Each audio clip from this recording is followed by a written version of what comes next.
के पॉडकास्ट में हमारे साथ है रानीगंज के पूर्व विधायक अभय कुमार उर्फ धीरज ओझा, जिन्हें हम धीरज भैया कहते हैं। सर, आपका बहुत बहुत स्वागत है धन्यवाद अड्डा पे। और आपके लिए जनता में बहुत मांग हो रही थी कि आपका एक इंटरव्यू हम ले, एक पॉडकास्ट ले, लेकिन आपको सब बहुत धाकड़ नेता कहते हैं, ठीक है ना। और ये आप सोसाइटी में बहुत धाकड़ अपनी छवि बना के रखे हैं, और ये भी है कि आप बहुत संघर्षों से आगे बढ़े। मेरे पिताजी भी बताते हैं कि कितना संघर्ष किया, मतलब आप एकदम जमीनी स्तर के नेता थे, ठीक है ना। मतलब जेब में 1 रुपया नहीं था, लेकिन तब भी भाजपा के पक्ष में बैनर लेके विपक्षों के खिलाफ आप धावा बोलते थे। तो ऐसे धीरज ओझा का आज इंटरव्यू ले रहे हैं। सर, राउंड 1 होगा जिसमें आपसे राजनीति से संबंधित कुछ सवाल पूछे जाएंगे। तो इसमें सबसे पहला सवाल है कि रानीगंज से सर आप इस बार चुनाव हारे, इसके पीछे का क्या कारण रहा? देखिए, रानीगंज की जनता ने उस बार से ज्यादा मत हमको दिया, लेकिन कुछ एक जात विषेक के कारण चुनाव हमारा गड़बड़ हुआ, और उसमें गलत संदेश देने का 1000-1500 वोट से हमारे हैं चुनाव जी। उसमें गलत संदेश देने का काम, हम अपने जात के नहीं है, उस जात के हैं, इसलिए हमको हारना पड़ा। इसमें मामला यही जात का है, और हमने जो विकास किया तो उसमें जनता ने मोहर भी लगाई। लेकिन आज रानीगंज की जनता, हार तो मैं गया हूँ जी, लेकिन रानीगंज की जनता आज भी हमारे पास ही आती है। मैं उनका काम वैसे ही कर रहा हूँ जैसे पहले मैं 17 से 22 में किया था, वैसे भी उनकी सेवा में कर रहा हूँ। सर, इस बार लोकसभा का चुनाव था, और लोकसभा के चुनाव में भी भाजपा को हार मिली प्रतापगढ़ से, तो इसके पीछे आप क्या, मतलब आप देखिए, 2-3 कारण हैं जी। एक तो संविधान बदलने का मामला था जी। विपक्षों ने ऐसा बताया कि संविधान बदल देंगे जी। दूसरा जो है, जो यहाँ के सांसद थे जी, ये कार्यकर्ताओं से और नेताओं से संवाद नहीं करते थे जी। ये भी कारण है। कार्यकर्ता के साथ बैठते नहीं थे जी, कार्यकर्ता के साथ संवाद नहीं करते जी। और जैसे विधानसभा का नेता जो रहता उसके खिलाफ और नेता खड़ा करते थे जी। जैसे हमारे यहाँ अपराधी कई खड़ा करने लगे रानीगंज विधानसभा जी। तो ऐसे ही ये काम करते थे। और दूसरी बात जो है, एक कारण और हुआ जी, जी। हारने का चुनाव, जो प्रतापगढ़ में हारे, पूरे उत्तर प्रदेश में भी कई सीट हमारी गड़बड़ हुई है। उसमें विपक्ष ने एक संविधान और एक जो है ऐसा वो किया कि भारतीय जनता पार्टी आएगी तो संविधान बदल कोई रह नहीं जाएगा, ऐसा कर प्रोपगंडा करके वो हम लोग चीज ठीक से बता नहीं पाए। मानूंगा, मैं अपनी भी गलती मानूंगा, हम लोग उसका ठीक से वो नहीं कर। तो सर, ये क्षेत्रीय मुद्दे ज्यादा हावी रहे कि राष्ट्रीय मुद्दे ज्यादा हावी? देखिए, राष्ट्रीय मुद्दे में तो मोदी जी के नाम, योगी जी के नाम से खूब वोट बरसा जी, और यहाँ भी मिला, बढ़िया वोट पाए जी। और मोदी जी के नाम पे सब वोट देते हैं, योगी जी के नाम पे जी। लेकिन कुछ क्षेत्रीय भी, मैं ऐसा कहूंगा, हारने के भी कारण हुआ कि जैसे कार्यकर्ता जो होता है वो चाहता है नेता हमको जाने, और नेता के लिए जब मैं काम कर रहा हूं तो समझे जी। तो कुछ कार्यकर्ता हमारे घर में भी बैठ गए, वोट अपने डाल दिए, लेकिन हारने का भी कहा वोट, जैसे हमारे घर में 10 वोट है जी, तो अपने घर के 4 वोट पड़ा, 6 नहीं पड़ पाए जी। ये भी कारण है वो हारने का चुनाव जी। तो अगर वो कार्यकर्ता एकदम सेक्टर संयोजक, हमारा बूथ अध्यक्ष, उसको क्रियान्वयन कर देता और उसको डाल देता, मेहनत भी किया, कार्यकर्ता नहीं करता, मेहनत नहीं किया, लेकिन उसको मोटिवेट नहीं कर पाए कि जैसे क्षेत्र में, जैसे हमारा बूथ है तो हम लोग सबसे कहें कि एक वोट निकाल के भारतीय जनता पार्टी का वोट पड़ गया है। तो सब ये हमारे जो प्रत्याशी थे केवल मोदी जी के नाम पे चुनाव लड़ रहे थे, मैं उनका भी गलती मानूंगा। वो मोदी जी के नाम पे था ये चुनाव, योगी जी, लेकिन कार्यकर्ता और नेता के भी नाम पे सबको ले चलने का चुनाव है, सबको ले चलते तो चुनाव यहाँ भी जीत जाते। ऐसे ऐसे संविधान का एक मामला था, ऐसे इसी मामले में। तो सर, आगे आने वाले समय में जब आगे विधानसभा का चुनाव बहुत दूर नहीं रह गया, ठीक है, तो क्या आपको लगता है कि आप रानीगंज से उम्मीदवार रहेंगे इस बार भाजपा से? देखिए, वो तो केंद्रीय नेतृत्व, हमारा प्रदेश नेतृत्व तय करेगा कौन उम्मीदवार होगा। अभी मैं इसके बारे में नहीं, अभी 27 दूर है जी, लेकिन मैं सेवा भाव के लिए राजनीति में आया हूँ और सेवा भाव कर रहा हूँ। और भारतीय जनता पार्टी कार्यकर्ता बेस की पार्टी है, कार्यकर्ताओं का सम्मान रहता है। भारतीय जनता पार्टी जहां हमारे लिए सेवा का अवसर देगी, मैं वहां काम करूंगा। अच्छा बताइए सर, जब आप पहली बार भाजपा से, आप एक सामान्य कार्यकर्ता आपके, और अचानक से आपको पता चला कि अब आप भाजपा से जो है विधायकी का चुनाव का टिकट आपको मिल चुका है, रानीगंज से मिला, तब आपके मतलब अंतरात्मा में क्या आपको महसूस हो रहा था? आपने क्या उस समय जिम्मेदारी महसूस की, मतलब क्या उस समय आपका मनोभाव रहा? देखिए, मैं बहुत दिन से भारतीय जनता पार्टी युवा मोर्चा विद्यार्थी परिषद से काम करते आगे बढ़ा हूं जी। मैं जिला पंचायत का सदस्य पहली बार चुनाव लड़ा, भारतीय जनता पार्टी इकलौता 2015 में जिला पंचायत सदस्य शिवगढ़ तितरी से बना जी। और 17 में भारतीय जनता पार्टी ने हमको टिकट दिया और हमने रानीगंज में, प्रतापगढ़ में तो बहुत आंदोलन करते थे, वहां के जनता के दिलों में राज करता जी। लेकिन हम ऐसे समान कार्यकर्ता को भारतीय जनता पार्टी ने दिखाया जी। पूरे उत्तर प्रदेश और प्रतापगढ़ में भी कि हम कार्यकर्ता बेस पार्टी है, कार्यकर्ता अगर हमारी मेहनत करेगा तो मैं उसको बढ़ाऊंगा। तो कार्यकर्ता बेस के कारण इसलिए भारतीय जनता पार्टी में हो सकता है, इसलिए हमको टिकट दिया केंद्रीय नेतृत्व, प्रदेश नेतृत्व, और रानीगंज की जनता ने हमको जिताया भी। अच्छा सर, जब आप विधायक होते हैं, आप इसके पहले विधायक थे और आज आप विधायक नहीं हैं, तो आपको क्या ऐसी कमियां लगती हैं कि जब हम विधायक थे तो हम ये कर सकते थे, लेकिन आज विधायक नहीं है तो आज ये हम नहीं कर सकते हैं? जी है ये बात। जैसे हम विधानसभा में, विधायक होता है तो विधानसभा जाता है जी, वो विधानसभा में जनता की बात को रखता है, उठाता है और उसके लिए वो करता है, करवाता है जी। तो यही एक कारण पड़ता है कि और सेवा हम जैसे कर सकते, प्रशासनिक उनकी मदद कर सकते हैं जनता की, लेकिन विकास का काम जी विधायक रह के ही कर सकते हैं जी। भाई, हमारे पास निधि होती है और भी काम होता है, तो उससे ज्यादा और हम उसमें बैठने भी पा जाएंगे। हम विधायक रहेंगे तभी मैं जब वहां जब क्रियान्वयन होगा, विकास की बात रखी जाएगी तो वहां हम भी रख सकते हैं, वहां विकास की काम अपने क्षेत्र का हम बता सकते हैं। तो यही कारण होता है। और तो जनता के अपने कार्यकर्ता की, आप जो छात्र जीवन से राजनीति के उन लड़के उनकी मदद करा सकता है, लेकिन विकास का काम रुक जाता है और आज रानीगंज में रुक भी गया है इसी कारण। तो ये काम हम नहीं कर सकते हैं, इसलिए जो है विधायक और न बनने से ये जो है अलग अलग दोनों पार्ट है जी। सर, राजनीति में आप बहुत समय से हैं और जो है जब मैं स्टूडेंट लाइफ में था सर, मैं भी इलाहाबाद यूनिवर्सिटी से सर एक छोटा सा चुनाव विज्ञान संकाय अध्यक्ष का लड़ा था और जीता भी था। जी जी। तो वहां पे हमें राजनीति का कुछ अर्थ बताया गया था। मैं आपसे भी जानना चाहता हूं कि आपके अनुसार, आपकी जो है अनुभव से, आप राजनीति को कैसे परिभाषित करेंगे? राजनीति क्या है? देखिए, अब तो राजनीतिक अब की मैं बता रहा हूँ डाला, कोई बंबई में है, दिल्ली में है, बाहर है, आके होर्डिंग एक चलता है, वो 100 होर्डिंग लगा दिया तो उसको नेता लोग कहने लगते हैं, लोग कहे कौन आ गया। जी, जी।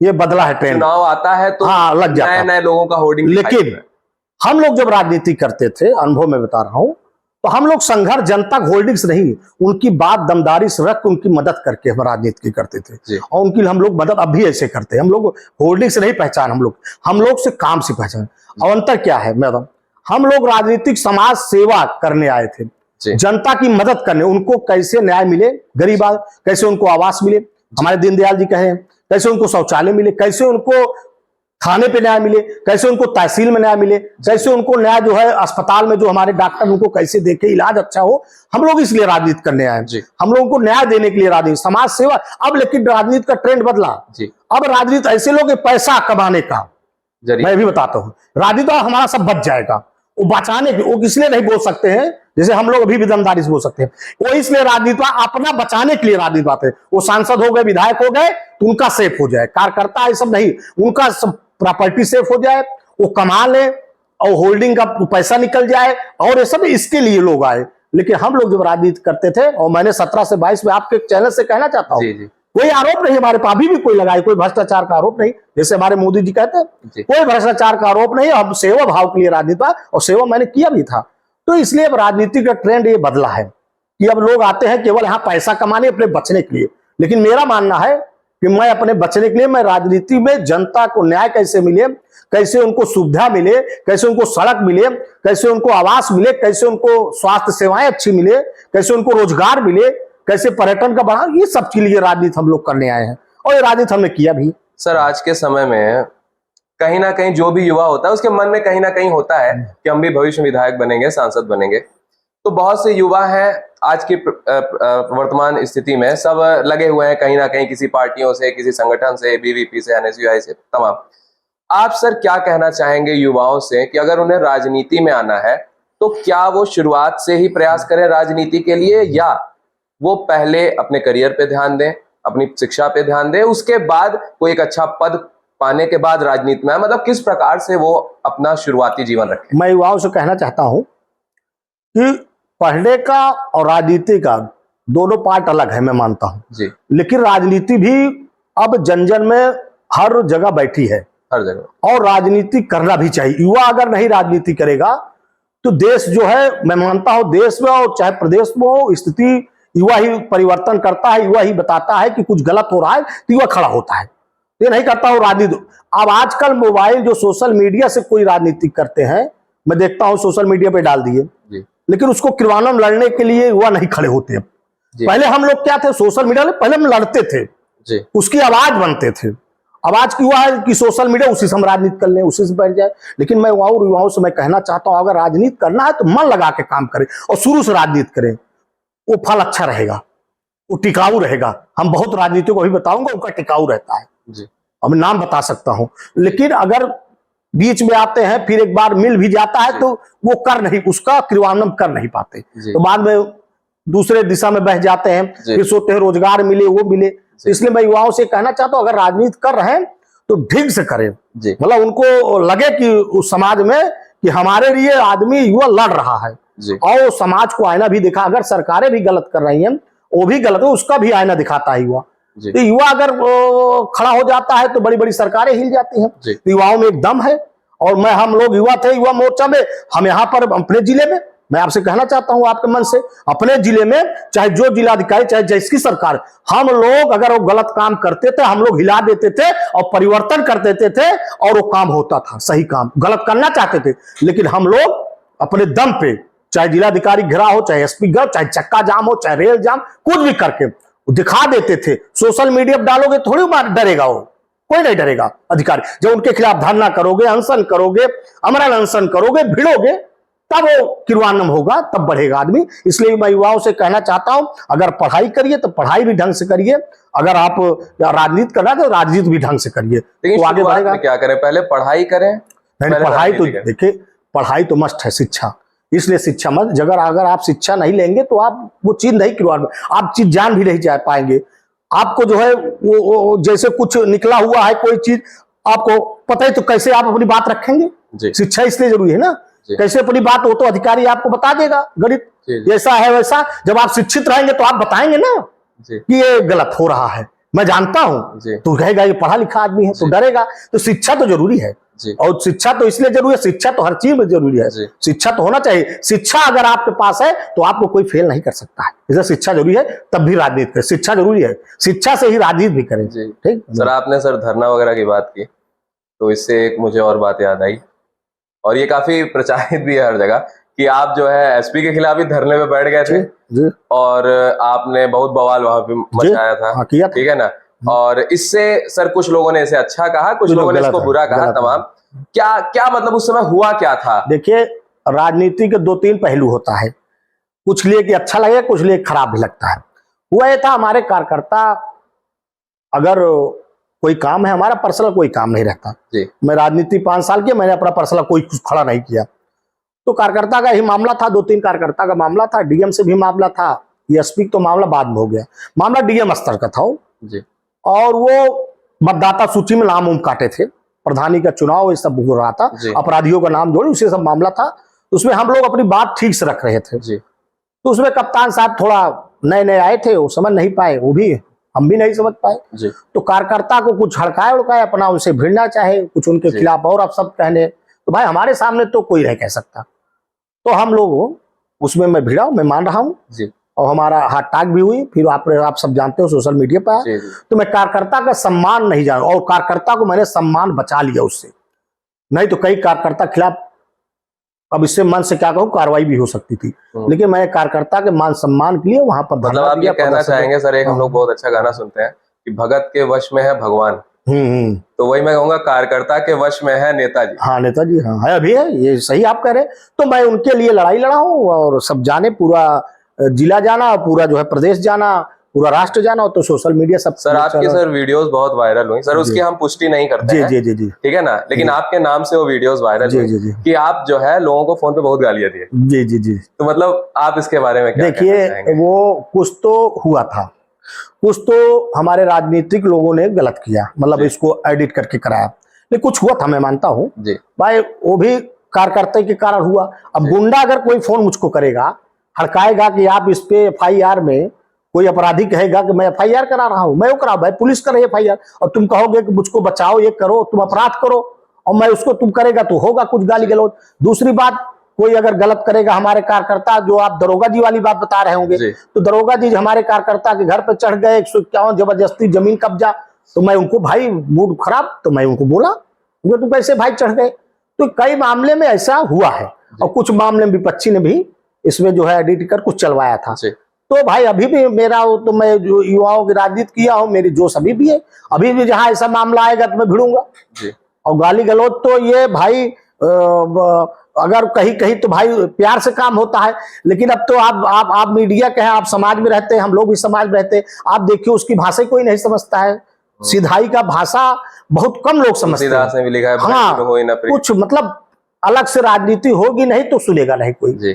तो मेरा काम भाई, मैं तो कुछ राजनीति अलग ढंग से करता हूँ, उसमें ये हुआ। तो ये था राउंड 1, जिसमें जो है कुछ राजनीति से संबंधित हमने प्रश्नों को हमारे विधायक रानीगंज के सामने रखा।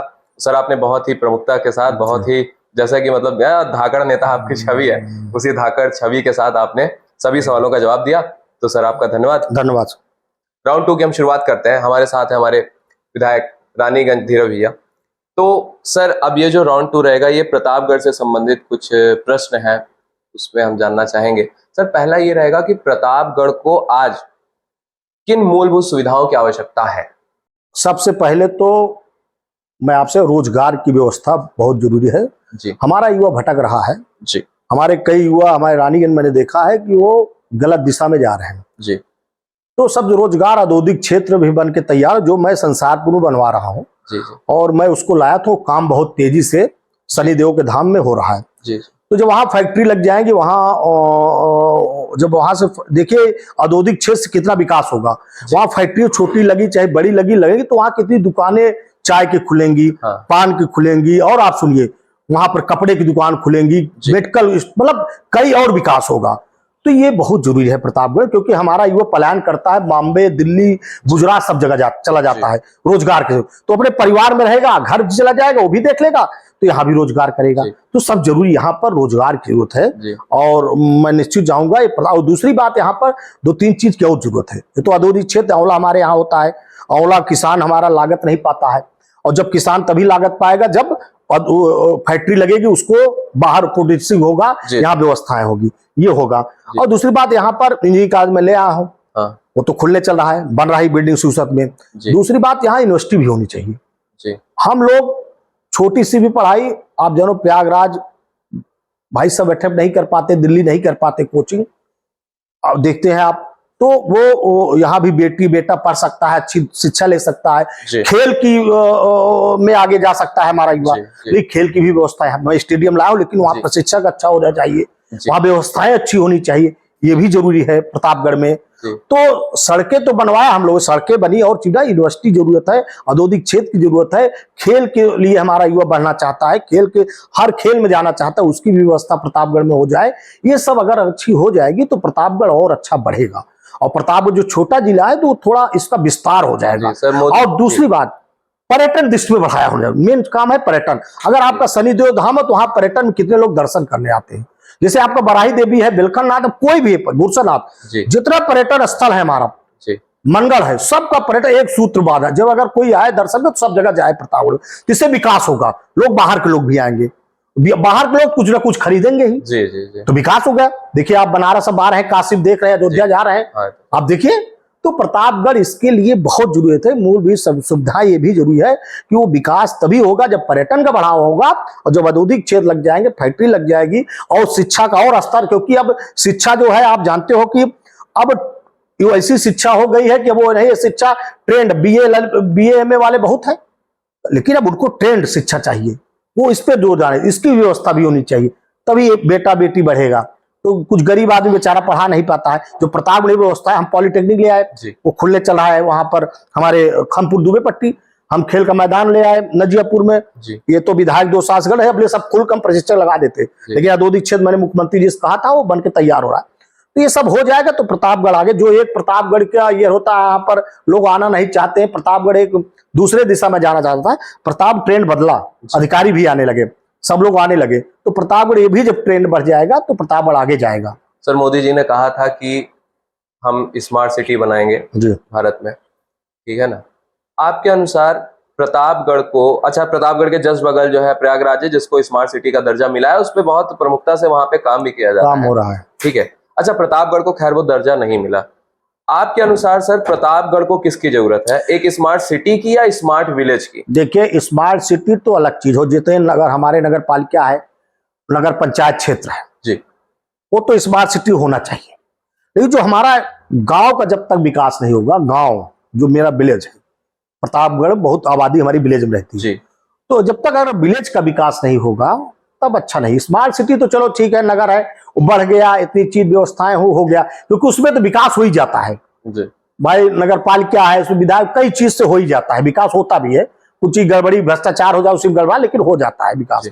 लेकिन अगर हमारा विलेज बढ़िया, हमारा गांव बन जाए, वहां व्यवस्था खेल की हो जाए, वहां व्यवस्थाएं जो है पार्क की हो जाए, वहां शौचालय की अच्छी व्यवस्था हो जाए, वहां जो है बच्चों के पढ़ने की अच्छा वो खुल जाए, लाइब्रेरी, बेचारा बच्चा वहां पढ़ ले, वहां लाइब्रेरी के सब किताब भी ढूंढ ले, ये सब हो जाए तो विलेज जो हमारा अच्छा हरा भरा रहे, पेड़ लगा रहे, तालाब बढ़िया बन जाए, तालाब हो जाए, पानी की व्यवस्था हमारा, जैसे अब पानी की कमी हो रही है, तब हमारा जब विलेज अच्छा होगा तभी इस हिंदुस्तान का भी अच्छा कल्याण होगा और प्रतापगढ़ का भी होगा।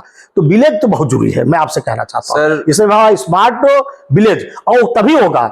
ये स्वच्छता सरकार आएगी जाएगी, लेकिन जब तक जनता इसमें भागीदारी नहीं लेगी तभी नहीं हो सकता। जनता चाहेगी नाली को अच्छा सफाई हो, अच्छी बात हो, तभी हो सकता है। जनता चाहेगी कि हमारा शौचालय स्वच्छ हो, तभी हो सकता है। तो ये जनता का भी दायित्व है कि अगर कोई गड़बड़ करा उसमें जनता खड़ी हो जी। तो विलेज तो बहुत जरूरी है। सर, आप युवाओं में बहुत ज्यादा प्रेरित हैं, ठीक है ना, केवल रानीगंज ही नहीं, पूरे प्रतापगढ़ में। तो प्रतापगढ़ के युवाओं की क्षमताओं को आप कैसे देखते हैं? मैं आपसे कहना चाहता हूँ, प्रतापगढ़ के युवा क्षमता इतनी है, कितने लोग यहाँ शहीद हुए, अभी गोड़े में जो शहीद हुए, हमारा विजय शुक्ला जी कारगिल में शहीद हुए, कितने लोग कारगिल में शहीद हुए थे यहाँ का युवा। अभी हमारे यहाँ नजियापुर में शहीद हुए, हमारे अभी जो है आपको मैं बताना चाहता हूँ, यहीं पर है, बगल गांव है, यही बेलखननाथ के बगल में गांव है, वो अभी मैं आपको गांव बता रहा हूँ, वहां पर ये मरुआन, वहां पर शहीद हुए चंद्रलोक जी। विजय शुक्ला हमारे पाड़े तारा में, युवा में एक वो है। और खेल के मैदान में अभी तो हमारा एक युवा जामताली का जी, कार्तिक पांडे जी, आज परसों ही राष्ट्रपति ने उनको पुरस्कार इसलिए दिया, यहाँ के युवा को, उनको वो रोबोट बनाया, और रोबोट कहां भेजेगा, मून मतलब चंद्रमा पे जी। तो मामूली बात है, यहाँ का युवा। और सुने, लंबी कूद में छिटपालगढ़ का आदमी राष्ट्रीय खेल में गया, यही का तकबीर अहमद क्रिकेट में खेला था, वो जो है गया था वेस्ट इंडीज दौरे को, नहीं इसमें। तो युवाओं के यहाँ बहुत क्षमता है, युवा प्रयोग बेचारे नहीं कर पाते, सुविधा नहीं मिल पाते। पढ़ाई में बताओ, यही बहुचरा चले जाइए, पूरा गांव आईएएस आईपीएस से भरा है। मैं आपसे कहना चाहता हूं, आपके मन से, आप मीडिया के हमारे सम्मानित मित्र हैं, मैं जहां मैं जाता हूं, लोग, अगर मैं लोक भवन में गया और मैं अपने यहाँ गया, क्या नाम है, सचिवालय में गया, कहीं प्रतापगढ़ का अधिकारी हमको मिल जाता है। यही नहीं, उत्तर प्रदेश में नहीं, हमको दिल्ली में भी मिला है, हमको मुंबई में भी मिला है। प्रतापगढ़ का अधिकारी हर जिले में है, हर जगह में कुछ न कुछ। बहुचरा गांव हमारे यहाँ क्षेत्र में, हमारे मंगलेश दुबे देखे सेकंड टॉप किए हैं पीसीएस में। तो हर जगह की क्षमता बहुत है। और आज भी हमारा पढ़ाई के क्षेत्र में प्रतापगढ़ में बहुत से आईएएस आईपीएस, बहुचरा तो भरा है, लेकिन और जगह, एक तो अभी लालगंज में देखिए पूरा परिवार है आईपीएस आईएएस हो गया, तीनों लड़के बेटी सब हो गए। तो ये क्षमता प्रतापगढ़ में है, क्रिकेट के क्षेत्र में, खेल के क्षेत्र में, वॉलीबॉल के क्षेत्र में। युवा को सुविधा दे दीजिए, और सेना में लड़ाई करने के लिए, अगर वो पाकिस्तान से युद्ध है, चाइना से, तो हमारा पहला युवा है शहीद होगा, वो खड़ा होगा। तो प्रतापगढ़ में क्षमता बहुत है युवाओं में, और उनको क्षमता का प्रयोग हम लोगों को करना चाहिए, राजनीतिक लोगों को भी करना चाहिए, और यहाँ के प्रशासन को भी करना चाहिए। उनको सुविधा दे तो हर चीज मांगे। यही का युवा आप देखिएगा, एक दिन उनको मिल जाए बस खेल की व्यवस्था, हर चीज की दे, क्रिकेट भी खेलेंगे, आईपीएल भी जाएगा खेले, क्रिकेट टीम में भी जाएगा, वो हॉकी में भी जाएगा, वॉलीबॉल में हमने देखा सब जगह गांव गांव कबड्डी होती है, जी। गांव गांव वॉलीबॉल होता है, जी। लेकिन वो सुविधा बेचारे खेलते इतना बढ़िया है, लेकिन वो सुविधा नहीं, आगे नहीं बढ़ पाते। जी, जी। तो ये हम देखते हैं कि कुश्ती भी होती है गाँव में, जी, जी। लेकिन वो नहीं हो पाता है। हरियाणा के बच्चे ज्यादा निकल पाते क्योंकि वो व्यवस्था हम लोग नहीं कर पाते हैं। तो प्रताप जो ये स्टेडियम हमारा बन जाएगा, जब उसमें प्रशिक्षक नियुक्त हो जाए सबको, तो प्रताप देखिएगा आप देखिएगा हर चीज में जाएगा आगे, खेल में हर चीज में गया भी हर जगह है, तो और चीज में आगे जाएगा युवा। विधायक जी, हम सुबह प्रतापगढ़िया ही जी। तो आपसे चाहिए था कि प्रतापगढ़िया बोली में और प्रतापगढ़िया स्टाइल में अगर प्रतापगढ़ के ऊपर कोनो कहावत हो तो आप एकदम देखिए, एक तो बहुत बढ़िया बताओ, अवधि बताओ। एक तो हम तो उसी बतावे चाहते ही, एक तो बहुत बढ़िया कहावत है कि प्रतापगढ़ वाले चाहे जहां रहे, चाहे 100 जने बैठा रहे दूसरे जिला खोए और चाहे दूसरे प्रदेश खोए, अगर एक प्रतापगढ़ कहा है तो सबों पर भारी रहे। ये प्रतापगढ़ की निशानी है, और प्रतापगढ़ वाले ऐसे कह के दिखाए हैं, और चाहे बंबई में हो, चाहे गुजरात में हो, चाहे दिल्ली में हो, चाहे कतौ भी हो, प्रतापगढ़ का अलग छाप होता। और इसे हमारे प्रधानमंत्री और हमारे मोदी जी और योगी जी माने यहाँ कि प्रतापगढ़, एक प्रतापगढ़िया पढ़ा उस सौ पे भारी। तो ये है प्रतापगढ़ का, ये है बताना चाहता हूँ। तो सर जो है एक आखिरी चीज मैं आपसे पूछना चाहूंगा इस राउंड की, ठीक है, कि देखिए जितनी भी विधानसभा रही, ये पहली ऐसी विधानसभा है जिसमें प्रतापगढ़ को किसी मंत्री, मतलब प्रतापगढ़ से कोई मंत्री नहीं रहा, लेकिन प्रत्येक विधानसभा में प्रतापगढ़ से कोई ना कोई मंत्री जरूर रहा है। कम से कम 2 और 3 मंत्री तक प्रतापगढ़ से रहे, चाहे वो भाजपा की सरकार हो, चाहे सपा की हो, ठीक है ना, चाहे बसपा की हो। लेकिन तब भी जैसे आपने बहुत सी सुविधाओं के बारे में जानकारी दी, या प्रतापगढ़ को जिन चीजों की आवश्यकता है उसके बारे में आपने बताया, लेकिन तब भी लगातार मंत्री होने के बावजूद भी प्रतापगढ़ को वो सुविधाएं आज तक नहीं मिल पाई हैं। तो इसका जिम्मेदार आप किसको देखते? देखिए, ये बात आपकी सही है, वो सुविधा नहीं मिल पाई। अपने क्षमता से वो लोग भी काम किए होंगे जी, नहीं दिला पाए जी, सबका अलग अलग क्षमता होती है जी। तो निश्चित है, मैं नहीं कहता हूं कि जो मंत्री हुए कोई मंत्री नहीं चाहता कि हमारे क्षेत्र विकास न हो, हमारे क्षेत्र में आगे न जाए। तो सब लोग चाहते हैं कि काम हो, लेकिन वो क्षमता सबकी नहीं हो पाती कि इतना और विकास करा दे प्रतापगढ़ और चमके। ये बात आपकी सही है, वो चीज अभी प्रतापगढ़ को नहीं मिला है जो प्रतापगढ़ की मूलभूत सुविधा। जैसे आप नगर पालिका में बैठे हैं तो यहाँ पर तो सीवरेज की बहुत बड़ी व्यवस्था होनी चाहिए, आज तक सीवर नहीं बन पाया। भ्रष्टाचार के भेंट आप जानते हो, हम लोग ने उठाया था तो एक सीएन उसमें मुख्यमंत्री ने जेल भी भेजा था। तो प्रतापगढ़ के में तो कई काम भी आए तो उसमें भ्रष्टाचार के भी भेंट चढ़े, मैं मानता हूं। तो वो क्षमता नहीं, इसलिए प्रतापगढ़ अभी भी पीछे है। और अब मैं चाहता हूं कि अब जो बने प्रतापगढ़ के बारे में सोचे, प्रतापगढ़ को आगे ले जाने के बारे में सोचे, जो भी बने वो प्रतापगढ़ के अच्छाई के लिए मतलब ले जाए। और प्रतापगढ़ को जो उपज यहाँ पर है, चाहे कृषि की उपज हो, आंवला जैसे हमारे यहाँ है, चाहे जिस क्षेत्र में आगे करना हो, चाहे शिक्षा के, क्योंकि हम शिक्षा के क्षेत्र में आप जानते हो प्रतापगढ़ का नाम अभी भी मुनीश्वर दत्त उपाध्याय लेते हैं। कितने कॉलेजों स्कूल बनवाए हो अपने बल पे। तो प्रतापगढ़ और चीज में आगे चले, इसमें भाई मैं मानता हूं कि कुछ कमी रह गई उन मंत्रियों में, उन लोगों में भी कमी रह गई, नहीं कर पाए, लेकिन क्षमता से अपने वो काम किए होंगे, नहीं करा पाए। तो मैं मानता हूं कि अभी भी जो अब बने, अब ये 2047 का हमारे प्रधानमंत्री का लक्ष्य है कि विकसित भारत बनाने का, आगे ले जाना, उसमें प्रतापगढ़ भी आगे बढ़े, उसमें हम लोग प्रयास करेंगे आगे बढ़ाने का। ठीक है सर, आपने बहुत ही प्रमुखता के साथ सभी प्रश्नों के, ये जनता के प्रश्न थे, ठीक है, हमने ग्रुप में पूछा था तो आपने सब प्रश्नों के जवाब बहुत प्रमुखता से दिए। सर आपका बहुत बहुत धन्यवाद। आगे की बातें सत्यम के साथ। नमस्कार, मैं सत्यम सिंह, स्वागत है आपका रैपिड राउंड में। इसमें मैं विधायक जी से पूछूंगा मिले जुले सवाल। तो मेरा पहला सवाल होगा, जैसे आप जो चुनाव इस बार अपने विधानसभा से लड़े हैं उसमें आप 875 वोट से ही शायद हारे हैं, और आपने 73,000 वोट पाया, जनता का प्यार पाया। सर, इसके पीछे क्या आपको लगता है कि आपके अपने ही लोग थे जिसकी वजह से आप इतने कम अंतराल से हारे हैं? एकदम आप सही करते हो, उसमें हमारे कुछ पार्टी के लोग थे, कुछ नहीं कई लोग थे, पार्टी में जानता हूं। और दूसरी बात जो है वो कुछ जो है इसमें प्रशासन का भी हाथ था, मैं भी कहना चाहता हूं, और कुछ जात पात का हाथ था, तभी मैं